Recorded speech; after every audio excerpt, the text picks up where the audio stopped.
मुंबईत रात्रभर अतिमुसळधार पावसानं झोडपलं. उपनगरात 200 मिलीमीटरहून अधिक पावसाची नोंद. नॅशनल पार्क जंगल परिसरात सर्वाधिक पाऊस. मुंबई आणि ठाण्याला रेड अलर्ट.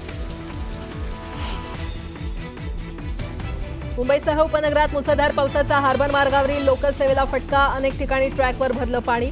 लोकल सेवा 10 ते 15 मिनिटं उशिरा.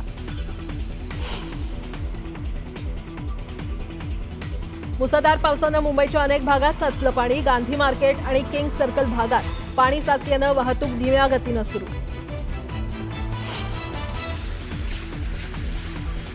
मुंबईच्या विक्रोळी पार्क साईट परिसरात कोसळली दरड. दुर्घटनेत 2 जणांचा दुर्दैवी मृत्यू तर 4 जण जखमी. जखमींवर राजावाडी रुग्णालयात उपचार सुरू. रत्नागिरीच्या चिपळूण, गुहागर आणि संगमेश्वरमध्ये मुसळधार पाऊस. मागजन बाजारपेठेत शिरलं गड नदीचं पाणी. व्यापाऱ्यांचं मोठ्या प्रमाणात नुकसान. अमरावतीच्या चांदूर बाजार तालुक्यात ढगफुटी सदृश्य पाऊस. माधान गावातील रस्त्याला नदीचं स्वरूप. अनेक घरांमध्ये पाणी. जीवनावश्यक वस्तूंचं मोठं नुकसान.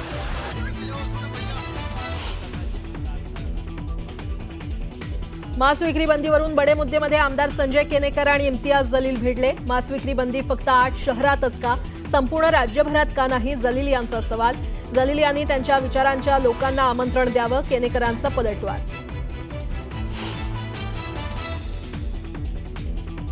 मुंबईत आज दहीहंडीचा जल्लोष. मानाच्या दहीहंड्या फोडण्यासाठी मंडळांमध्ये चुरस.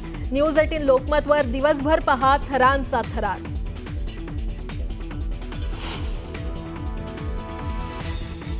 दादरमधील शिवसेना भवनच्या खाली शिंदेंच्या शिवसेनेकडून बॅनरबाजी. दहीहंडीच्या शुभेच्छा देणारा बॅनर लावल्यानं नव्या वादाला तोंड फुटण्याची शक्यता.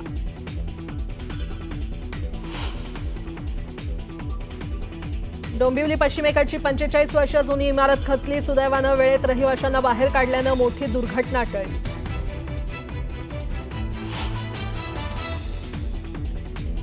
दिवाळीत जीएसटीवर मोठी भेट देण्याच्या मोदींच्या घोषणेनंतर हालचालींना वेग. जीएसटीमध्ये आता 4 ऐवजी 5 आणि 18 अशा फक्त 2 स्लॅबचा प्रस्ताव असल्याची सूत्रांची माहिती.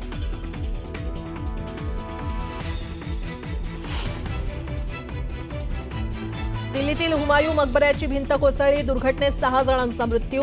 एएसआय साईटवर अवैधपणे राहत होते लोक.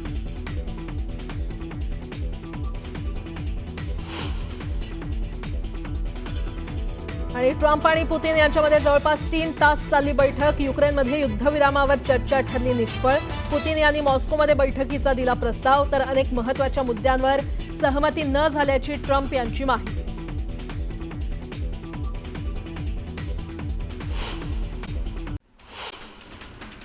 चिपळूण गुहागर महामार्गाच्या मिरजोळी दरम्यान महामार्गावर पाणी आल्यानं रस्त्याला नद्यांचं स्वरूप आलंय. चिपळूण, संगमेश्वर, रत्नागिरीतील सर्वच नद्या दुथडी भरून वाहत आहेत. वाहन चालकांना मात्र वाहनं चालवताना मोठी कसरत करावी लागते.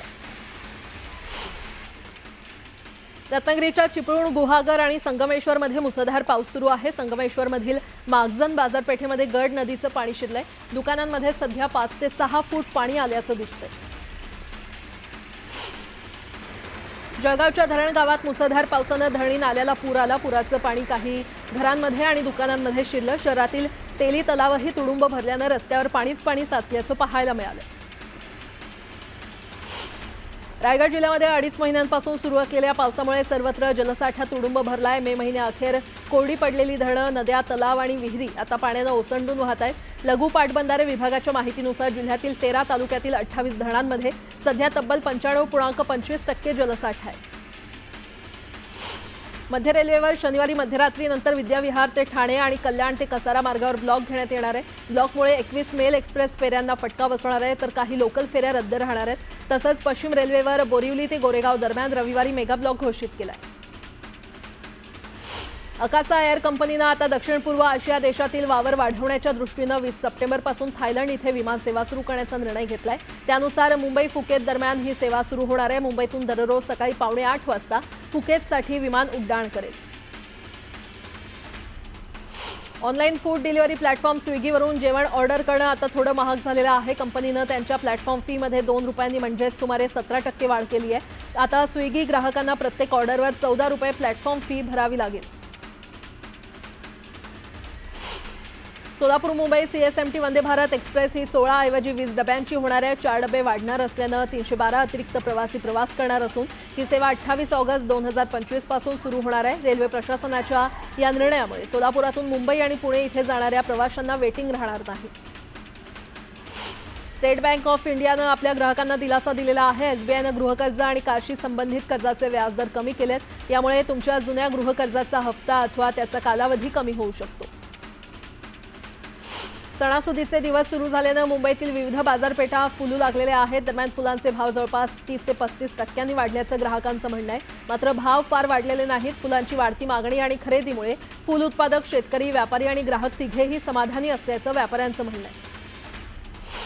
गणेशोत्सव यावर्षी राज्य महोत्सव म्हणून साजरा करण्यासाठी शासनाची यंत्रणा सज्ज झालेली आहे.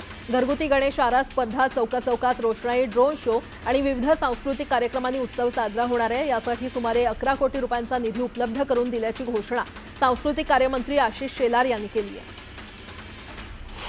ठाणे शहरात यंदाही मोठ्या प्रमाणात लाखोंची बक्षिसं असलेल्या दहीहंड्यांचं आयोजन केलेलं आहे. त्यामुळे मुंबई ठाण्यातून 1000पेक्षा अधिक गोविंदा पथकं आपल्या वाहनांसह मानाच्या तसंच नामांकित दहीहंडी फोडण्यासाठी ठाणे शहरात दाखल होणार आहे. शहरात वाहतूक कोंडी होऊ नये यासाठी 3 हात नाका ते वर्तकनगर आणि टेंभी नाका, जांभळी नाका, नौपाडा, कळवा आदी भागांमध्ये वाहतूक मार्गामध्ये बदल केलेले आहेत.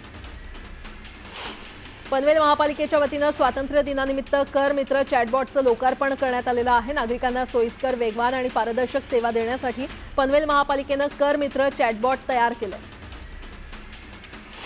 एसटीमध्ये अनेकदा वाहक तिकीट न देता भाड्याचे पैसे खिशात टाकतात. मध्येच उतरलेल्या प्रवाशाचं जुनं तिकीट नवीन प्रवाशाला देऊन पैसे स्वतःकडे ठेवतात. तसंच सुट्ट्या पैशांच्या बहाण्यानं देखील बरीच अफरातफर करण्यात येते. रायगड जिल्ह्यातही वर्षभरात 30 वाहकांवर कारवाई करण्यात आली आहे. एप्रिलमध्ये राज्यात तब्बल 14,000हून अधिक नवीन कुष्ठरुग्णांची नोंद झाली असून त्यात 3.40% रुग्ण ही बालकं असल्याचं आरोग्य विभागाच्या अहवालात स्पष्ट झालंय. लहान वयात हा आजार होण्याची प्रमुख कारणं म्हणजे घरातील कुष्ठरुग्णांचा संपर्क, रोगाविषयी अज्ञान आणि लवकर तपासणी न होणं. तब्बल 15 दिवसांच्या विश्रांतीनंतर पावसानं पुन्हा एकदा मुंबईत एंट्री केली असून पुढील 48 तास मुंबईत पावसाचा जोर कायम राहणार आहे. तर रायगडला हवामान खात्यानं रेड अलर्ट जारी केला असून इथे मुसळधार पावसाची शक्यता आहे. दरम्यान गोकुळ अष्टमीला दाखल झालेल्या पावसाचा जोर मुंबईत दहीहंडीला देखील कायम राहणार असल्यानं मुंबईकर गोविंदांचा उत्साह आणखीच वाढलेला आहे. दक्षिण मुंबईतील प्रसिद्ध वानखेडे स्टेडियम आणि गरवारे क्लब हाऊसच्या पुनर्बांधणीला आव्हान देणारी याचिका उच्च न्यायालयानं नुकतीच फेटाळलेली आहे. 15 वर्षांपूर्वी म्हणजेच 2009 मध्ये ही याचिका करण्यात आली होती. प्रशासनानं कोस्टल रोडच्या दोन्ही मार्गिका 24 तास खुल्या ठेवण्याचा निर्णय घेतलाय. दरम्यान 18 महिन्यात आतापर्यंत या मार्गिकांवरून 1,79,00,000 वाहनांनी प्रवास केलाय. त्यापैकी दक्षिण मार्गिकेवरून 11 ऑगस्टपर्यंत 1 कोटी वाहनांनी तर उत्तर मार्गिकेवरून आतापर्यंत 79,00,000 वाहनांनी प्रवास केलाय. यावर्षी रक्षाबंधन आणि त्याला जोडून आलेल्या सुट्ट्यांमुळे 8 ते 11 ऑगस्ट या 4 दिवसांमध्ये सुमारे 2 कोटी प्रवाशांनी एसटी प्रवासाला पसंती दिलेली आहे. याद्वारे एसटी महामंडळाला 137.37 कोटी रुपयांचं उत्पन्न प्राप्त झालं. यामध्ये महिलांची संख्या लक्षणीय आहे. यावर्षीच्या आर्थिक वर्षातलं हे विक्रमी उत्पन्न आहे. रेल्वे स्थानक केवळ प्रवासाची सोय देणारं ठिकाण न राहता आता रोजगार आणि व्यावसायिक उपक्रमाचं केंद्र होणार आहे. मध्य रेल्वेनं परळ आणि कांजूरमार्ग रेल्वे स्थानक परिसरात कॉर्पोरेट ऑफिसेस सुरू करण्याची योजना आखली आहे. राज्यात यंदा MBBS अभ्यासक्रमाच्या प्रवेशासाठी कट ऑफमध्ये चांगलीच घट झाली आहे. राज्य सामायिक प्रवेश परीक्षा कक्षाकडून सुरू असलेल्या MBBS अभ्यासक्रमाच्या प्रवेशाची पहिली गुणवत्ता यादी जाहीर झाली असून त्यामध्ये सरकारी कॉलेजमधील प्रवेशासाठी खुल्या प्रवर्गाचा कट ऑफ यंदा 509 गुणांपर्यंत घसरलाय. एप्रिल 2019 पूर्वी नोंदणी झालेल्या वाहनांवर उच्च सुरक्षा नोंदणी क्रमांक पाटी बसवणं बंधनकारक आहे. मात्र अनेक वाहनधारकांच्या तक्रारीनुसार फिटमेंट सेंटरवर बसवणी प्रक्रियेमध्ये मोठा हलगर्जीपणा होतोय. प्लास्टिक फ्रेमसाठी परमनंट रिवेट्सच्या ऐवजी काळ्या रंगाच्या फ्रेमचा वापर करून प्लेट बसवली जाते. मुंबई महानगर परिसरातील सार्वजनिक आरोग्य व्यवस्थेमध्ये प्रथमच जे रुग्णालयामध्ये रोबोटिक शस्त्रक्रियांची सुविधा सुरू करण्यात आली आहे. जनरल सर्जरी विभागानं केवळ 83 दिवसात तब्बल 101 अशा शस्त्रक्रिया यशस्वीरित्या पूर्ण केल्या.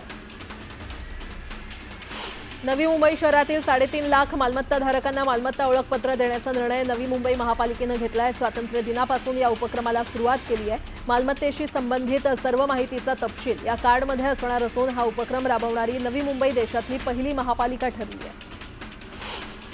नवी मुंबईमध्ये वाहनांच्या पीयूसी शुल्कात बदल होण्याची शक्यता आहे। परिवहन खात्यानं शुल्क सुधारणा करण्यासाठी समिती स्थापन केली असून लवकरच नवे दर जाहीर होऊ शकतात।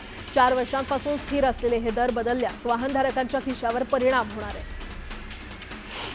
रायगड जिल्ह्यामध्ये पंतप्रधान किसान सन्मान निधी योजनेचा 20वा हप्ता नुकताच शेतकऱ्यांच्या खात्यात जमा झालाय।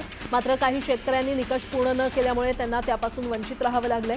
जिल्ह्यात 1 लाख लाभार्थ्यांपैकी 47,473 शेतकऱ्यांच्या खात्यात 9,49,66,000 रुपये निधी जमा झालाय, तर पनवेलमध्ये हे लाभार्थी 1,389 पेक्षा जास्त आहेत। समस्त बडवे समाजाच्या विठ्ठल मंदिरात रात्री 12 वाजता कृष्ण जन्मोत्सव साजरा झाला। हभप श्रीकांत हरिदास महाराज यांच्या जन्माष्टमी कीर्तनानं उत्सव साजरा करण्यात आला। हाती घोडा पालखी जय कन्हैया लाल की या जल्लोषात गोंदिया जिल्ह्यामध्ये श्रीकृष्ण जन्माष्टमी मोठ्या उत्साहात साजरी करण्यात आली। अनेक लोकांनी घरोघरी भगवान श्रीकृष्णाची पूजा अर्चना करून स्थापना केली। धाराशिव जिल्ह्याच्या डीपीसीच्या निधीला मुख्यमंत्र्यांनी स्थगिती दिली होती आणि त्यानंतर काही महिन्यांनी उपमुख्यमंत्री अजित पवारांनी स्थगिती उठवली अशी माहिती आहे। तर धाराशिवचे पालकमंत्री प्रताप सरनाईक यांनी स्थगिती उठवली नसल्याची माहिती दिली आहे। त्यामुळे महायुतीतील मंत्र्यांमध्येच एकवाक्यता नाही असं समोर आलंय। जळगावमधील 1.5 वर्षाच्या चिमुकल्याला SMA हा दुर्मिळ आजार झालेला आहे। या आजाराच्या उपचारासाठी तब्बल 16 कोटींचा खर्च येणार आहे। यासाठी जळगावकरांनी एकत्रित येत मदत फेरी काढत चिमुकल्याच्या उपचारासाठी निधी गोळा केला।